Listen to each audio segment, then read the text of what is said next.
delay there. Hello, I was sprinting for my life. Hi, how's it going, DragonCon? Woo! Yeah, you're sprightly for a Monday. I'm impressed. It's a big room for a Monday. Yes. We have two folks doing microphones. Please wave your hands. Microphone people. Jump around like you just don't care. Yes. So if you have a question, find that gentleman right there, and we'll get started on those. So thank you for coming back. You keep coming back, so I'm guessing you love DragonCon. I do. It's my favorite, I think. Really? Yeah. It's just like, well, I love Atlanta. I've spent a lot of time here now, and it's just so much fun. This is like a very sociable convention as well. Like, you see all of the fans out on the streets and everything, so it's kind of like San Diego a little bit, San Diego Comic-Con.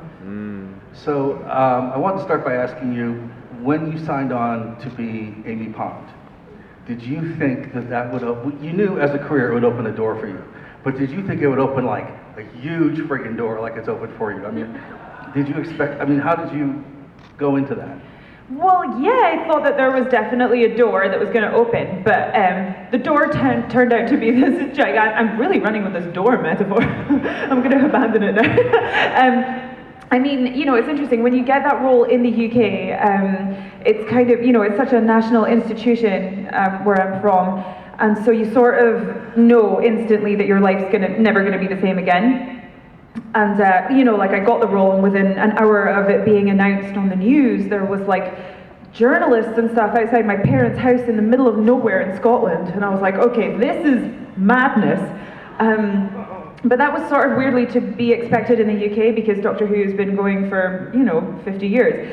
So, but what we didn't expect was that the show would be so big in America.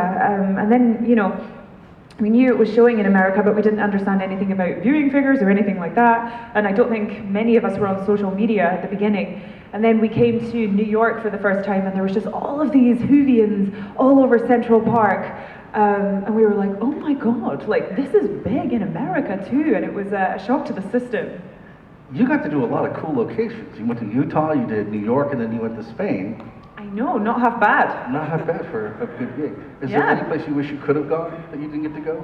I would have liked to have gone to actual space. Yeah. Which I feel like they should do. They should do a live episode from space. Yeah. Imagine that! The whole world would tune in. Maybe aliens would tune in too. So, what? Great idea. Let's get Elon Musk on the case. So, tell us about the first time you saw Matt. You met Matt Smith, and then conversely, tell us about what happened, you know, the last time you saw him and hung out. So I hear you two are nuts together. I guess that's fair. So the first time I ever met Matt, I remember when he was announced as playing the Doctor, and he did this interview that was broadcast all over the UK, and I wasn't even auditioning for Doctor Who at that point, because it was way before then. And I remember watching the video, because I was like, oh my God, the new Doctor Who's been announced! And then I watched him and I was like, oh, he's a good choice. Oh my God. I just felt that he looked like he could be an alien. You know what I mean? Yeah. But also his mannerisms, and he kind of like looked like this young 26-year-old, but he kind of sounded like a 96-year-old. And all of his like mannerisms were like, oh, I was flabbergasted. And I remember thinking, whoa, this guy is really interesting. Really great choice. And then I got an audition for Doctor Who, and I was like, well, what the hell? And so I did that, then got the recall, and then I walked into the room to read with Matt Smith for the first time, and that was the first time I met him in person. And he was just so friendly and welcoming. He immediately gave me a hug, and I was like, oh, this isn't as scary as I thought it was going to be. And then we read, and honestly, like, we just bounced off of each other, like, immediately, right off the bat. And then I was like, oh, I feel like we have something special here. I hope they all agree with me. I mean, it's incredible for a show that was, at that point, back for such a short time. The chemistry between you guys was like you'd been together for years. It was very much like Lucy and Desi almost, in terms of how it played. It was really interesting. Who's Lucy and Desi? Lucille Ball and Desi Arnaz. Oh, from I Love Lucy. Yeah, it had that certain. It had a very comedic sort of feel to it. It had a very warm feel to it, but at the same time, it also felt like you'd been doing it for longer than you had. It almost felt like you just walked into this and like, we're doing it. Yeah, it felt like that in the audition room as well, to be honest. Maybe because we're both like really like energy-wise, and so it was like, oh, he's like that, I'm like that. That's my theory. So can I ask you about some films? Yes, please. So Oculus, which I think is a fascinating film, and you've done a couple other things in that vein.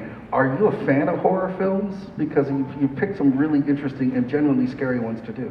I love horror films so much. I grew up watching them. I love being scared. I hate it and I love it at the same time. It's like a roller coaster or something.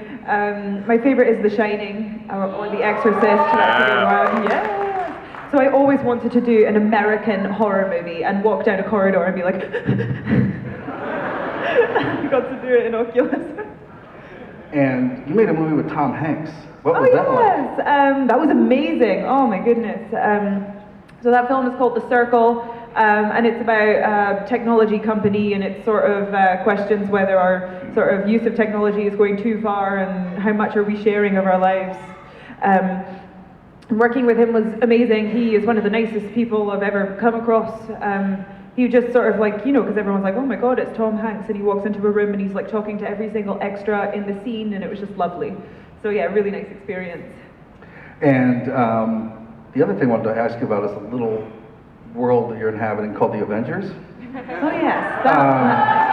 Which I hear is doing really well for you. And I understand you can't really talk about it for the next one, but you, from what I've heard, you have a larger, more important part in the next part of it that's coming than the first one. I couldn't say, but I can confirm that yes, I did not disintegrate.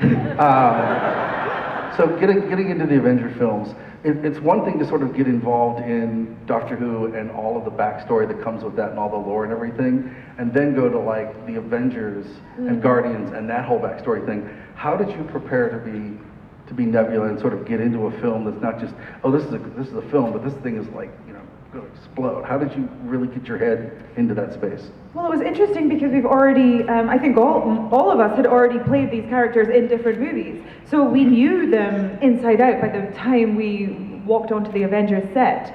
And also we knew about the Marvel backstory just from the research for our characters. And for me in particular, what was great was that when I first got the role of Nebula for the first Guardians of the Galaxy movie, I was like, okay, what's the comic book that features Nebula the most? And it was the Infinity Gauntlet.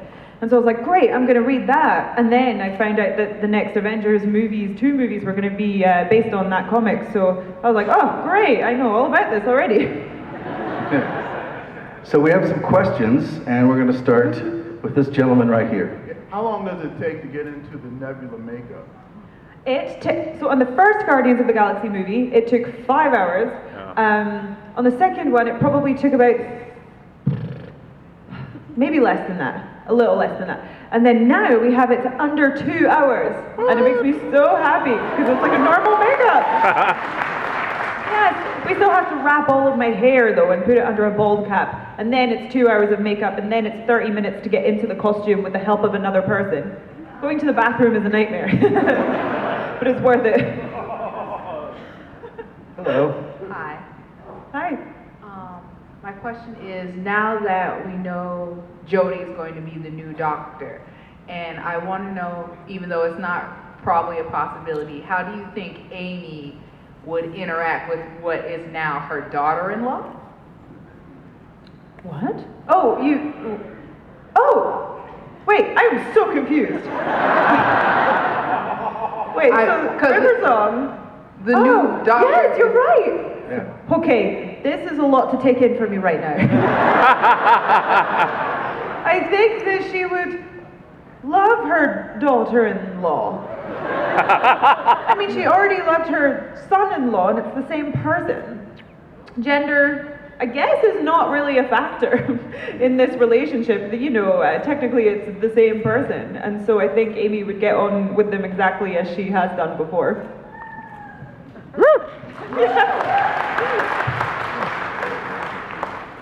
Pond. Hello. All right. 5 days ago, I came here with my Irish twin, Roy Williams, and her Sun, River Song, and we did not know you were here. Why? What? They didn't know you were at the convention. Wait, who didn't know? They came here and they said they didn't know you were here. But My Irish twin, Roy Williams. Rory Williams. And her son, River Song, we did not know you were here. well, that happens. When a convention is this big, it's hard to keep track of. But it's Rory Williams and River Song. Yeah. Yes, Wait, are they're here, right there. Wait, they're actually here or Yeah. they're cosplayers? No, they're here. I mean, if Rory was here and didn't tell me, I'd be having words with him. Yeah. Yeah, Well, well, ball and chain. he was wondering why he didn't know you were here. I'm wondering the same thing now. Oh, all right. Well, that's all I gotta say. Okay, thank you. Cheers. Hi, thank you for being here at DragonCon once again. My question is related to Nebula and your preparation for her. You said you read the comics, but what do you think is the primary driver for her character? And without spoiling any future movies, what do you think her primary desire is going forward? Great question. I think that, well, you know, always from the beginning, like in the first Guardians movie, Nebula wasn't so multi-dimensional. I think that she was kind of more on the villain side. We didn't really get to know her that well. But for me, like what drew me to the role and why I took it on was because I loved this relationship with her sister Gamora, and I found it really interesting. I felt that there was a lot of story in there and a lot of sibling rivalry and jealousy, and she was the overlooked sister. I mean, Gamora was the favorite, and she had all the lovely flowing hair, and Nebula was just like pieces of machinery, like cobbled together, and she always wanted to be on the same level as Gamora in her dad Thanos' eyes. So instantly there was just so much to play with there, and it didn't really show in the first movie, but I think movie by movie we're slowly unraveling that storyline and we're getting to know her a little bit more, and we're starting to see Gamora understand Nebula's point of view and vice versa, and so it's really lovely for me to see that sisterly relationship develop into something that's way more compassionate, and hopefully I just want to see them working together now to take down Thanos if it's possible. And when I've heard you mention that you and Zoe are like down. You get along really great. Yes. So how is it to play when you're like, hey, we're besties and everything? They have to go on screen and like just like be really mean to each other. How did you guys approach that? Sometimes it's really funny. Like people would always laugh because we'd be like really like mean and badass and like fighting, and then if somebody like accidentally hits someone, it's like, oh my god, I'm so sorry. We like break character, and it's like one of the weirdest looking things ever. So yeah, we just like get into it, you know. And it's and she's great. She really helps me with the fight sequences because she's more experienced in that field than I am, and so even that lends itself to this sort of off-camera sisterly relationship where she's like, you know, like, oh, it's gonna look better if you choke me like that. And I'm like, God, this is weirdly like bleeding into what Nebula and Gamora's relationship would have been. Hello. Hi, since you've been involved in some very big productions with extensive crews, I'm wondering if you could pinpoint a particular role that you feel is kind of an unsung hero on the set, either something that the general public isn't aware of their role or just doesn't fully appreciate the contribution that they make. Oh, you mean of the crew members? Yes. Oh God, there's so many. I mean, just every single crew member is so vital to making a movie. And it's easy to just sort of notice the actors because they're the faces that you're looking at, or maybe the director, because you see their name up there, but like there's just so many people. I mean, the editor has a huge role, the producers have a huge role. I mean, logistically, they're the ones that are making it happen, you know? So many people. I mean, the production designers, the costume designers, like slaving away, making everyone look like a superhero. I mean, I could list everyone, and I don't think anyone's more important than anyone else. I really believe that everybody is working towards the same goal, and everybody's equal on a film set. Thank you. Hey, how's it going? Hello. Thanks for coming. Thank you. So, if you take a part that you're very, very enthusiastic about playing, does that make it easier or harder to perform the role with the Great question. that you do? Yeah, that is a good question. I think that it probably for me makes it easier because I am just really excited to dive into all of the work before playing the character, because like, I mean, there's just so much work that goes into a character before you're even saying any of the lines on camera. I mean, you're thinking about who this person is, who they think they are, who they're trying to represent themselves as to everybody else. I mean, just all of these things.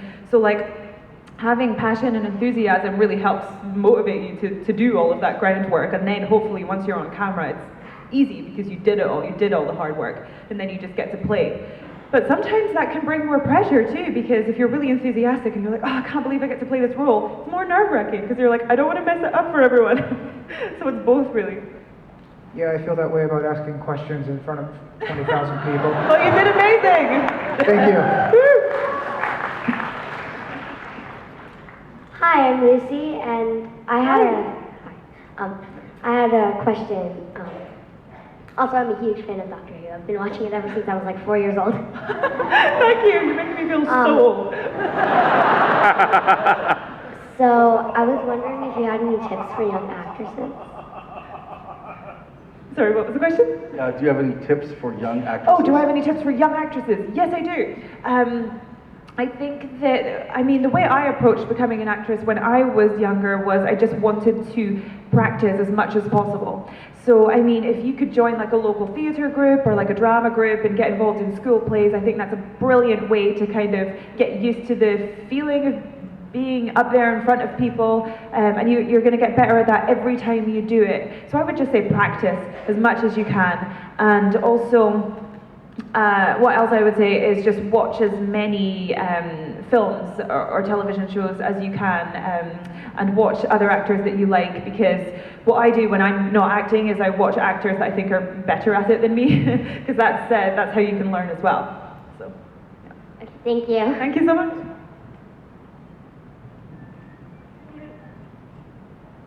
Who's next? Hello there. Hi. I hope you are having a pleasant day.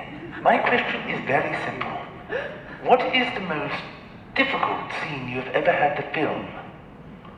Good question, and that delivery was amazing. The most difficult scene I've ever... Oh, well, this is an easy one for me. It was my goodbye scene in Doctor Who. Oh my goodness.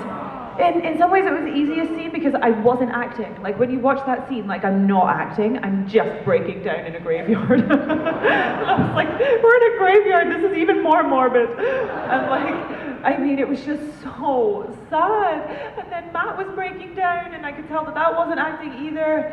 And I just like, I remember like being in the middle of shooting it, like, am I doing okay? Like, am I ruining it? Is this not as climatic as it needs to be? And the director was like, no, it's good. And I was like, I feel like it's rubbish, but it was always going to feel like that. And then I just sat on a grave, like staring, and it was just so sad to say goodbye to all of those actors that were my friends, you know?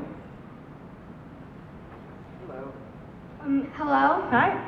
I want to know how you did the scene in Infinity War, like when you were first introduced in Infinity War, like when you're stressed. Oh, when I'm like on this thing, like yeah. So that was interesting because I had to be like suspended in mid-air and also like broken into different pieces because my lovely father was torturing me. And that was funny because they built like a mold of my body, like lying down on my front, and then like put it on top of this huge post. So I would like climb up a ladder, lie down in it, and then I was just there until they would let me down. Just like, and they would like I'd have to hold my hands out and they'd be like shaking by the end of the takes as well, because it's like a workout. And that's basically how we did it. And then I think they did the rest with VFX in post-production. They did a really good job, I thought. And I just had to do a lot of screaming because I was in a lot of pain. Hello. Hi. My name is Patty. Hi. Just want to say I just found out my fiance just walked into the panel, so I'm about to out myself. But I fought real hard for David Tennant as my favorite doctor, and when we started watching Doctor Who, because my fiance made me do it, he told me, he was like, I can't wait to get to Matt Smith, and then I broke down emotionally when I had to say goodbye to David Tennant, but when we started watching Matt Smith and you and Arthur Darvill, you guys are the best. Oh, thank you. And I'm going to hear it for 10 hours on the way back to Missouri. But my question, and if you don't answer, just say veto, because I have a backup. I can't remember, it's a blog. That the scene where the doctor ends up in Amy's room in the TARDIS and she like attacks, kisses him. I read that you guys had to reshoot that over and over because Matt kept kissing back. And I just wanted to know if that was right, and how was that? Honestly, like, I would love nothing more than to sit here and be like, yeah, he just couldn't stop kissing me. But no, he did not do that. We had to reshoot it because I think we didn't finish it, is actually the boring reality of this. We didn't finish the scene. We had to pick it up later. And it was really weird because by that point we were like, oh, we're like siblings. This feels so wrong on every level. But no, he did not keep kissing me back, so I'm sorry, that's false. Hello. Hi. I was wondering, what would be the most silly, wacky, or just random encounter that you've had with a fan? Ooh, oh my god, I've had so many cool ones. Where do I even start? I mean, people proposing in front of me is a real favorite. Because it's like, whoa, you are making me like a really big part of a monumental moment of your lives. But like, there's always that moment where it's like, oh my god, this is so cool, and they're so excited, and then they're just gazing into each other's eyes like, oh my god, we're gonna get married, and then I'm still there, and I'm like, I feel like I should maybe like leave you to it, or like third wheel. It's beautiful though. Hi. What's been your favorite role, like the most fun role that you've had the chance to play? That's a really tough question because I've loved all of them. I've been so lucky to be so enthusiastic about everything that I've played. I mean, Amy Pond always has a special place in my heart because, you know, it was the first big role I'd ever gotten as an actress, and it just became like my life, and it changed my life, and I feel like a lot of myself was in that character and vice versa. It was also fun to play Nebula because unlike Amy Pond, I feel like none of myself is in that character, really. It's like a real departure, and that's fun as an actor. I'm choosing all of them. But also, being in the film Jumanji was fun because I got to embrace my inner nerd, which is very prominent. But usually I have to suppress it because I'm playing like badass chicks, but this chick was like really socially awkward, and I was like, yes, I can do this. I have this. Hello. Hey Karen, thank you for making DragonCon so special, like each year. Thank you. My first question is actually going to be from the lady behind me. She lost her voice, so I'll be asking her a question first. Okay. That's okay? Yes. Her question is, how was it to film the scene in Jumanji where you kissed The Rock? I think he'd just been voted as sexiest man alive when we had to shoot that scene by People magazine. And I was like, my job is to kiss the sexiest man alive. Someone's got to do it.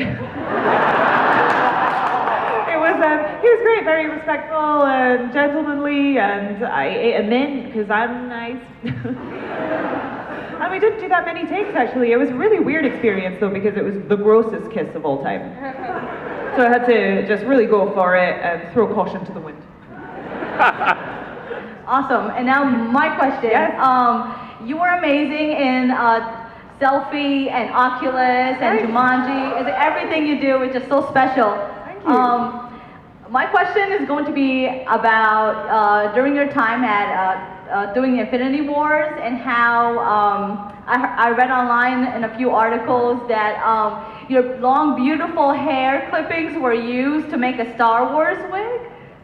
I can see where this rumor came from. I can clear that up, though. What happened was, for the first Guardians of the Galaxy movie, I had to shave my head to play Nebula, so I was completely bald, and I had like really long hair. And as a gift, Marvel were like, okay, we're sorry for making you be bald, but we will make a wig out of your hair so that you can wear your hair after you're finished playing the character. And I was like, oh, great, so I can like go to auditions and not wear someone else's hair, it'll be mine, which is even creepier when you think about it. But anyway, so then they basically took each strand of my hair, like individual strand, and tied it into this wig. But they wanted like the best wig makers, and they were the women who were working on the Star Wars movie at the time, which was the first one. What was that called? The one, you know, like of the reboot. The Force Awakens. Force Awakens. That was a test. Yeah, so it was the people who worked on Force Awakens, and they made the wig for me in their Star Wars like little studio thing. So I like the idea that there's all these like monster-looking things, and then just my hair. Thank you. Thanks. So Karen, you're a huge inspiration to me as an actress. Thank you. Who are some of your inspirations? Yes. Okay. So I would say Jack Nicholson is really up there for me. I really love him as an actor. Him in The Shining is just something I want to do. I want to just be like going crazy in a hotel or something else like that on screen. Who else? Tilda Swinton I really love, probably because she's a tall Scottish woman. And I'm like, oh, you're like me. Who else? I mean, there's just so many people that come to these conventions as well. I'm just looking around and I'm seeing like Doc from Back to the Future and all these like cool people, and yeah, there's just so many inspiring people out there. But Jack Nicholson, and also this French actress called Isabelle Huppert, I just really like as well. Oh, one Isabelle Huppert fan over there. Yeah, she's amazing. You should check her out if you haven't seen her stuff. Hello. Hello. Hello. Of all the roles that you've played, have there been any where you just immediately felt that you understood the character, immediately after you read the script? Yes, I felt that way with Amy Pond. I really did. I was honest, like I had that feeling of like, no one else can do this. I know that they probably could, but like I think when you have that feeling as an actor, then it's a good sign and you have more of a chance of getting the role. But I'm just like, this girl I understand. Like, I just understand like her vulnerability. And she grew up, you know, and meeting her as a child and then having this wild experience and then going on all of these adventures. I just felt like I could really portray that in an authentic way. So I would say that right off the bat, she was someone that I feel like I understood. The other ones I think I had to do a little bit more work on. And also the character in Jumanji I understood because I was like that as a teenager. Back to the epic kiss in Jumanji. Oh yes, that old chestnut. What did the script say, and what did the director say? The script said, 2 perfect physical specimens engage in the grossest kiss in cinematic history. And I was like, yes. I don't know what the director said. I think it was pretty self-explanatory from that one line in the script, I think. And then he watched it, and I remember him being a little lost for words, like laughing a lot. So hi, Karen. I did make it in the panel this year. You did? You made it! Woohoo! Welcome. Thank you. You didn't make it last year. Quick question. Were you at the Marvel 10th anniversary photo shoot with all the people? Yes. Can you tell us about that, what that was like for you, and if you were starstruck by anybody, or who was starstruck by you? I don't know if anyone was starstruck by me, but I was starstruck by everyone. I mean, it was crazy, like, honestly, everywhere you looked was just like this incredible actor that you've grown up watching or that you've started to see more recently. I mean, and they're all superheroes as well. It was like the ultimate convention almost, where you're just seeing everyone, and I was just like this fangirl, like, hi, how's it going? I was brilliant, you know? And like, yeah, it was cool to see like Robert Downey Jr., Iron Man, and like Chris Hemsworth and Chris Evans and Mark Ruffalo just like all wandering around. So we did the photo, and then we all had a party afterwards, and that was cool because like all the directors of the movies were there, and everyone was just chatting all things Marvel and having some drinks. And it was just amazing, and everyone was just talking about how much they loved each other's work. So it was a really cool experience. Thank you. Hi. Hello. Hello.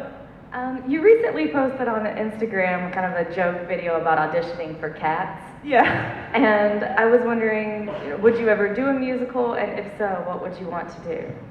Oh, a musical. Yes, I would definitely do a musical. I don't know though. You know what would be cool? Like combining sci-fi with a musical? I think I'd like to do something like that. Like go around on a spaceship and do original songs written by Arthur Darvill, because he's really good at that.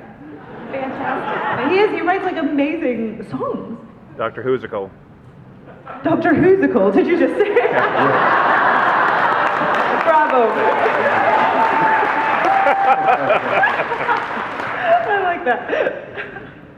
Hello. I'm a big Doctor Who fan. I love Amy. Thank you. But my question is more toward Guardians of the Galaxy. Which one would you say is more difficult, doing an accent besides your own, or wearing those god-awful contacts every day?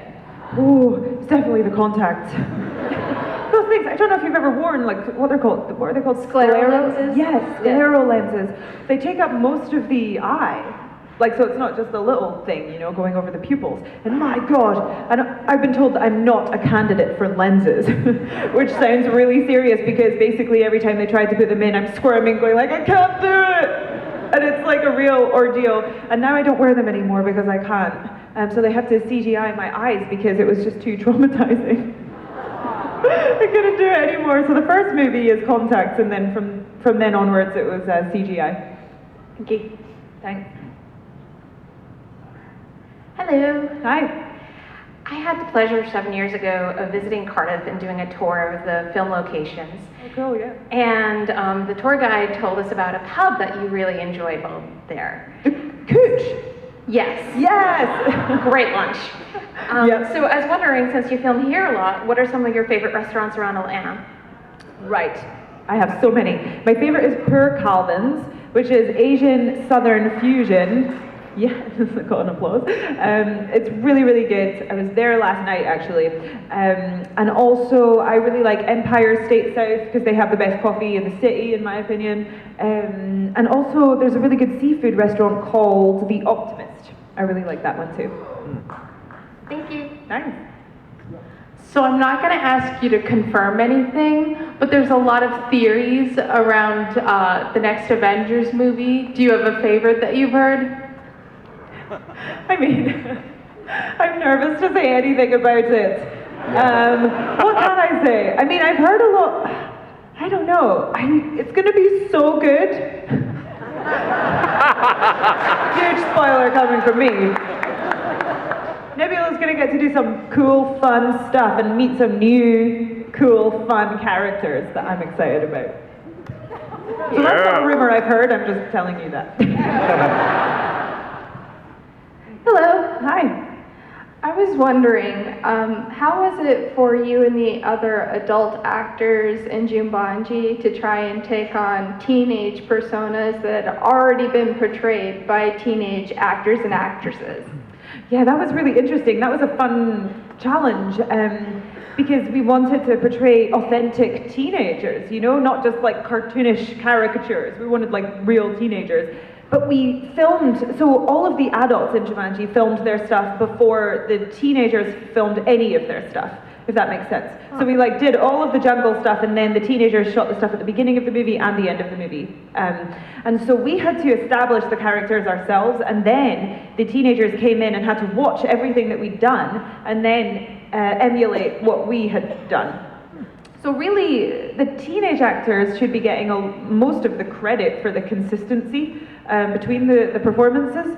So I think they did a really amazing job. And for me, I mean, I don't know what the other guys did, but I would just hang out with my friend, the girl who played Martha, Morgan Turner, and we would just like have breakfast together, talk to each other, get a feel for each other's vibes, and then I sort of just passed over my words of wisdom as I wrapped on the movie. I was like, I did a lot of body hugging with my arms, and then throughout the movie, when she gains more confidence, they, you know, come down and she doesn't shield herself anymore. She's more comfortable in her skin, and then she just kind of took that and ran with it. So I was really happy when I watched the film.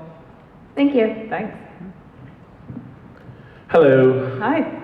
So I know that most of Avengers Part 2, the one coming out next year, is wrapped up filming, and there's a lot of secrecy around it. Have you had a hard time with that secrecy, or have you accidentally slipped up at any point when you shouldn't have? I'm always constantly worried that I've just slipped up whenever I talk about it. I actually freaked out earlier in this panel when I was like, oh, did I just say something I shouldn't have? But I don't think anyone's picked up on it, so that's good. But yeah, no, it's really difficult to kind of, you want to answer all these questions, but you can't really say anything, and that's an art form within itself. I mean, it's exciting that people are interested in the stuff that you're making, and so it's always cool when people ask the questions. I would love to tell you everything more than anything, but no, I think Marvel would probably have a little word with me. Thank you. Thanks. Hello. Hi. I previously had the chance to meet one of your co-stars, Sean, at another convention. Oh, yeah. And being a big fan of yours, I asked him what it was like to work with you. And he said that you were the most professional, talented actress he had ever worked with. Oh my God, that's so sweet. And I was curious who you've worked with that you had that sort of response to, that you were just blown away by them on set in their professional role.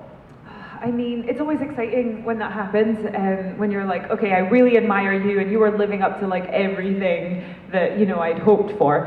I felt that way about Robert Downey Jr. Seeing him work, I really wanted to see what his process was, and it's just so, like, he's so professional. Like, he's there on time, and he's delivering, and he's improvising so much around all of the dialogue there, which is just a joy to watch, because you're like, wow, you're like taking this to the next level. But he's also so inclusive, so it's like, any actor who maybe doesn't really know anyone or anything, he, you know, goes up to them, speaks to them. He did it with me, and he's like, encourages everyone to eat lunch together, so he makes it a really nice experience. Also, one of the actors that I was most excited to watch was Paul Clementia playing Mantis, because I mean, actually I didn't know of her before the film, but watching her work on the film, I was like, whoa, just the craft that is going into this character. Like, she's made all these choices. She's washing her hands like a praying mantis, and like making all of these amazing, funny, interesting choices, and I was like, she is a total inspiration to me as an actress.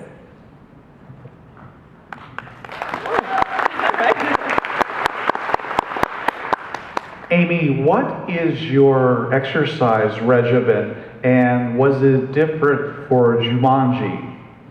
God, yes. I wasn't working out when I got the role in Jumanji, and they were like, you start shooting in a few weeks and this is what you're wearing. And I was like, what? And I'd just been shooting a movie in Kansas City, and where all I was eating was McDonald's and barbecue.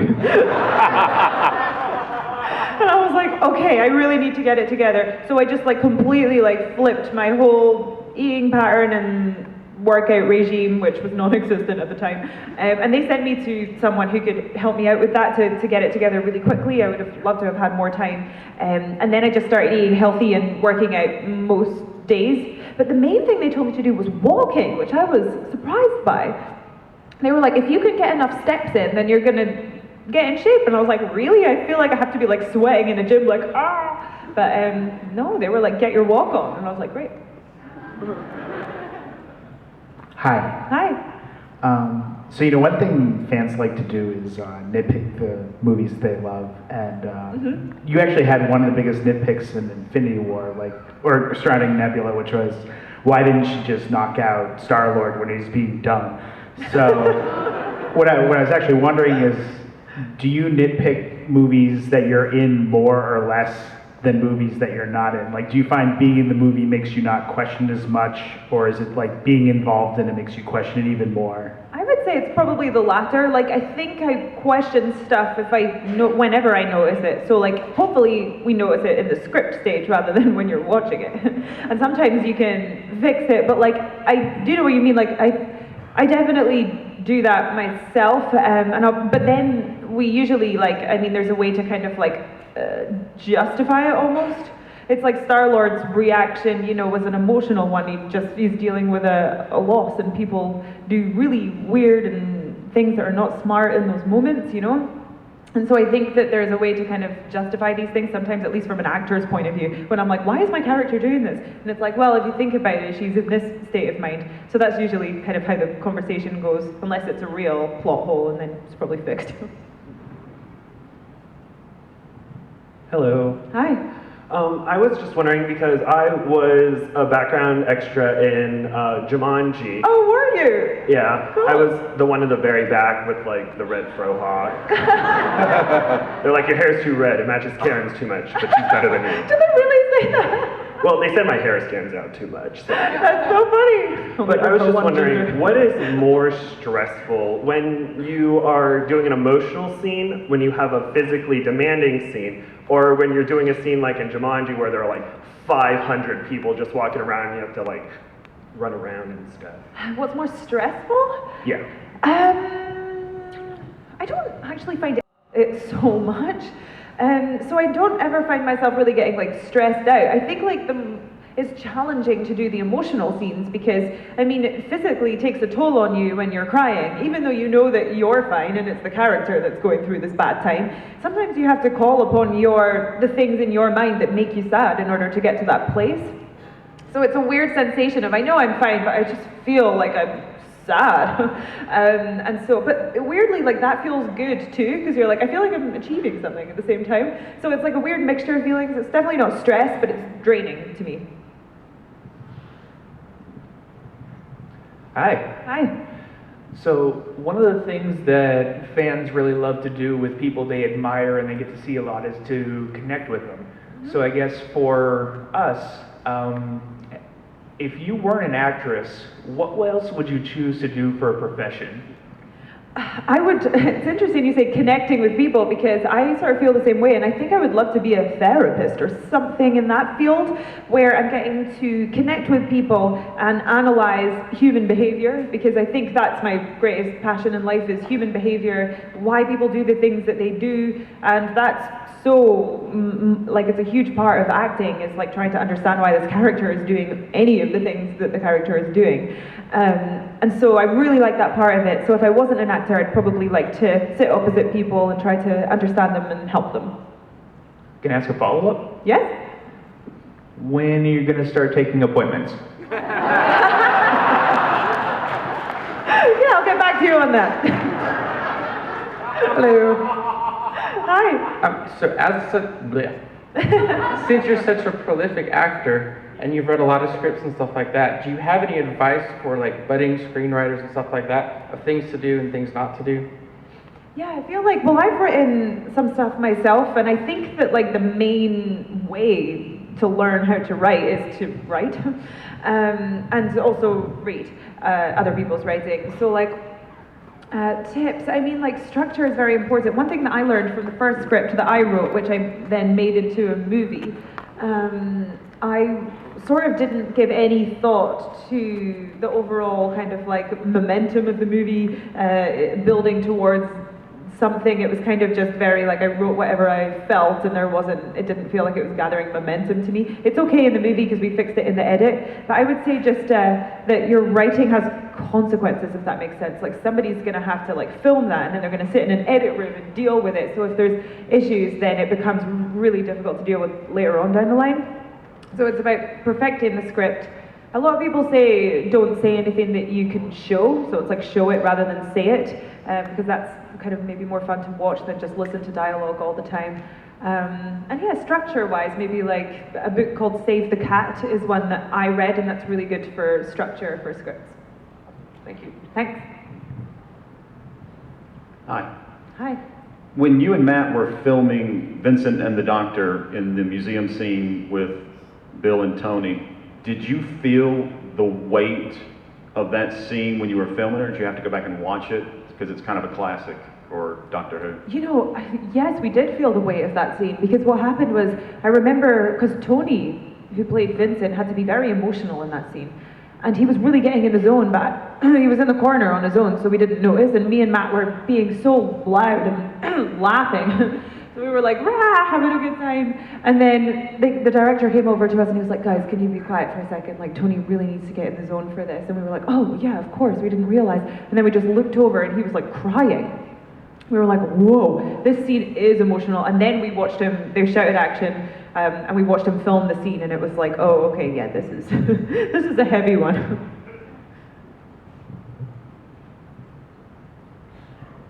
Hi. Hi. First, I gotta say, by the way, you were awesome in Doctor Who. Also, that dance fight scene in Jumanji, pretty awesome. Thank you. But my question is, what's sort of the biggest or craziest stunt that you've done across all the movies and Doctor Who and everything? I've had to do some really scary stunts, I would just like to point out.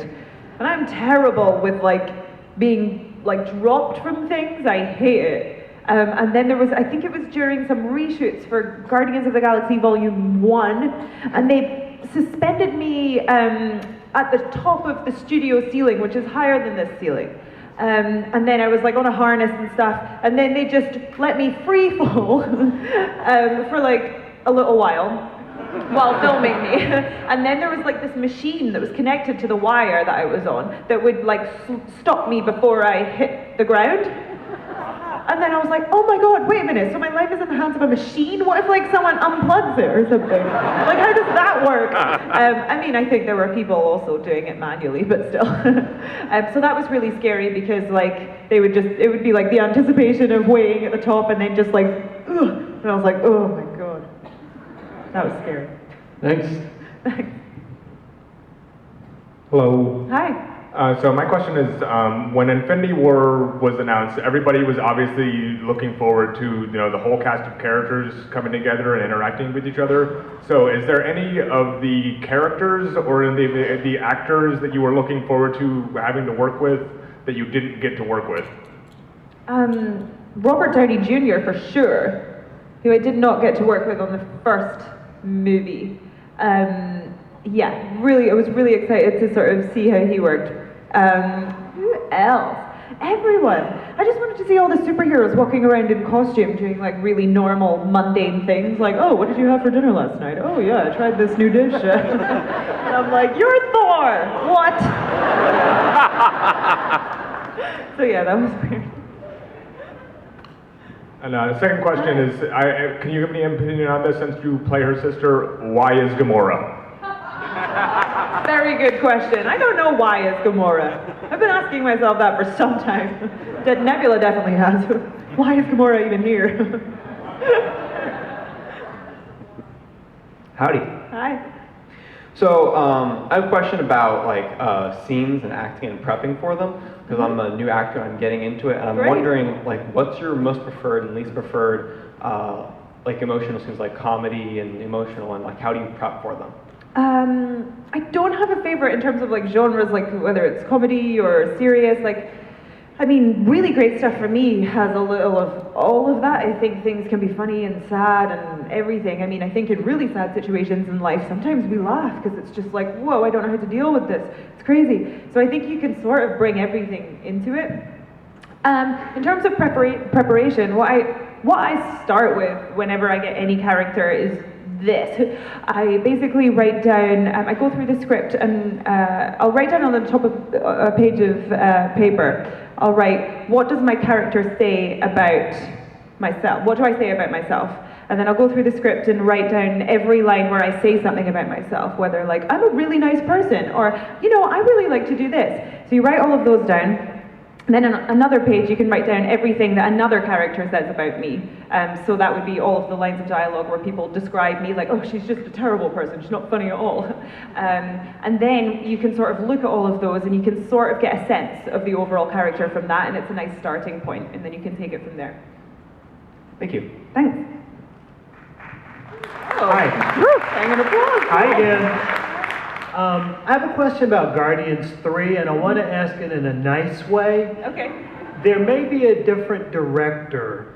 What is going on that you've heard that people are saying nice about some of the potential candidates who might direct Guardians 3 if James Gunn is still unavailable?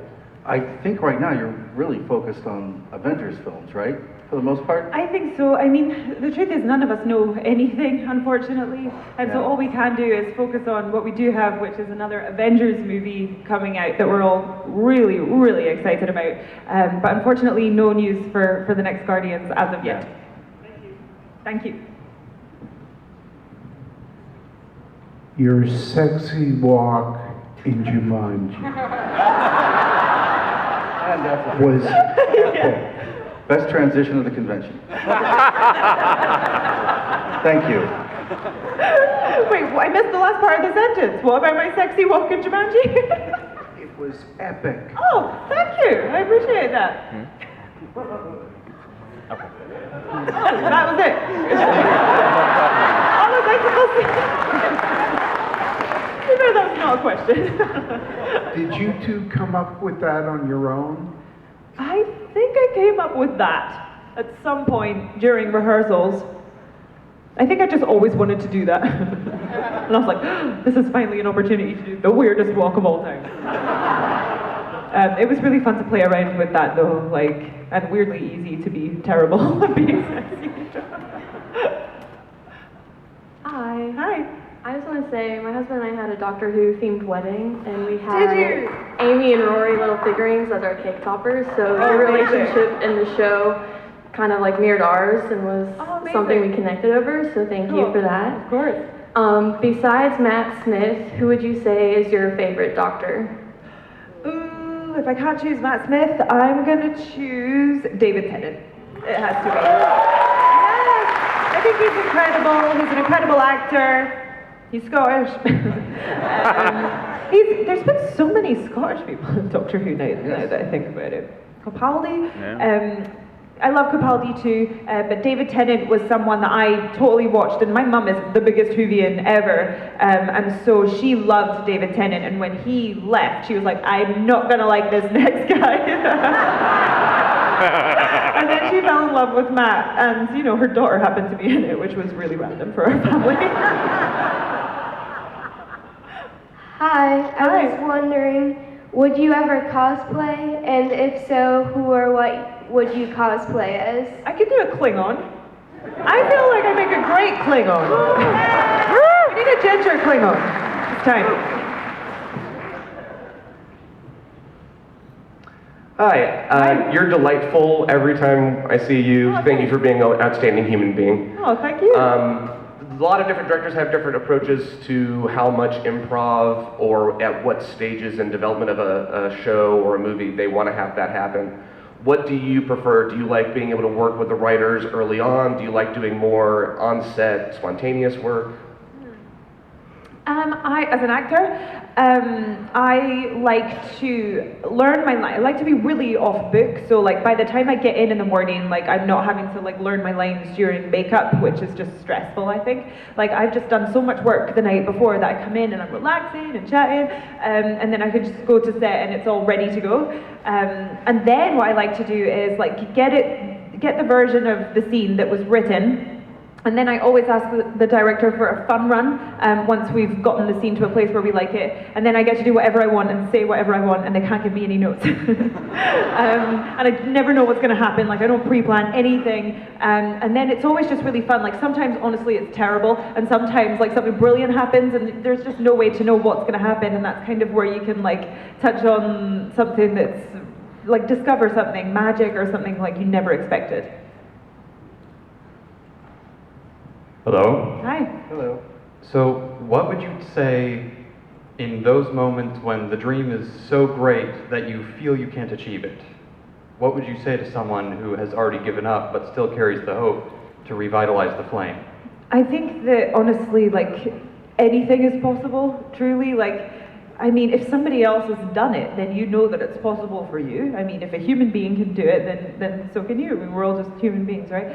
So like, I would say just don't doubt yourself. And even if other people doubt you, that doesn't mean that you have to doubt you. I was so lucky. My parents like raised me in a way where they never expressed any doubt in me. So like whenever I was like, I want to be an actress and on TV and stuff, they were like, okay, cool, like go for it. Like if anything, not even pushing me, just like, yeah, if that's what you want to do. And being that casual about it, I think like made me not doubt myself in those situations. So I think if you can recognize that you might be doubting yourself, you can rectify that because you're absolutely capable of doing anything that you want to do, but you have to be willing to put the work in because, my God, I swear most of this is just persistence. Thank you. Thanks. Woo! Motivational talks. Hi, Karen. Thanks for coming back to DragonCon. Of course. When we first meet Amy Pond as an adult, she has a dream job. Did you, early in your career, ever have any similar dream jobs? Or Are you saying a kissogram is a dream job? I'm not sure that's what we're aspiring to. sarcastically as a dream job? Did you ever have a job like that? Oh, I see. Sarcasm. That totally went over my head. So, yes, I had many dream jobs. I worked in a supermarket on the cheese counter. I made pizzas and served them to people. I worked as a waitress in a hotel on the breakfast shift for a grand total of 1 day. Because honestly, you have to get up really early. I mean, it's, I guess, the same time I have to get up to like film things, but I'm more willing to do that. It's like, I want to get up for that, but that was a tough one, you know. I mean, I did so many jobs, and I'm really grateful. I worked in a pub in London, like pulling pints. I was like a barmaid, like all sorts. And I think that it's really important to have those experiences in your life, because now I'm just so grateful that, you know, I get to do this job that I really love, and I get to like come to things like this and chat to you all about it, and it's just like I feel so lucky, and I think that I recognize that because of all of those dream jobs that I had. Thank you. Thanks. Hi. Hi. First of all, I love you. You're my favorite companion. Thanks. And second, do you have any acting advice for being either evil or pessimistic? Yeah, I would probably say, I would probably say, for me, like, so the evil character, Evil, that I played was Nebula in the first Guardians. She was technically a villain. And so I never saw her as that, and I think that's the key when approaching these characters is, I don't think you're playing evil, I think what you think you're doing is right, and it just happens to be having a negative effect on some other people maybe. But essentially, like, I'm like Nebula's lawyer, where I'm like, look, no, she's justified in doing the things that she's doing, it's just the way you're viewing it is wrong. And I think that's the way to approach an evil character, is not evil, just try to understand them. Okay, thanks. Thanks. We have time for 2 very, very quick questions. Ooh, what's it gonna be? So make them good. Hi. 2 of my kids, well, one of my kids is with me and is gender fluid. And so Doctor Who means a whole lot to us because the doctor you're generating is female, which in our family is a huge deal. And so my child can look up at the screen and just see a piece of themselves. Yes. Is there ever been a movie or a book or anything where you've just looked up there and said, oh my God, that's me, and it just meant something to you? Yeah, I feel like when I was a teenager, that was incredibly important, because those are some really formative years, I think. I'm trying to think. This is a really weird answer. Have you ever seen the movie Never Been Kissed, starring Drew Barrymore? I remember being like so nerdy when I was younger and thinking, she's a nerd. She went back to high school and redid everything. And I remember just loving seeing a character like that on screen, thinking, oh, she like trips over like I do. It's not the same as your story. That's exactly what I was talking about, though. Oh, great, okay.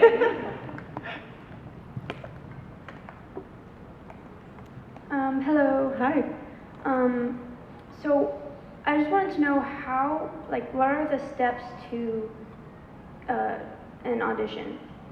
Well, you know, it's sometimes quite tough to get an audition. That's half of the battle sometimes, just getting in the room. And so what I realized that when I was maybe around 15, and I was like, okay, I'm going to try and get myself an acting agent.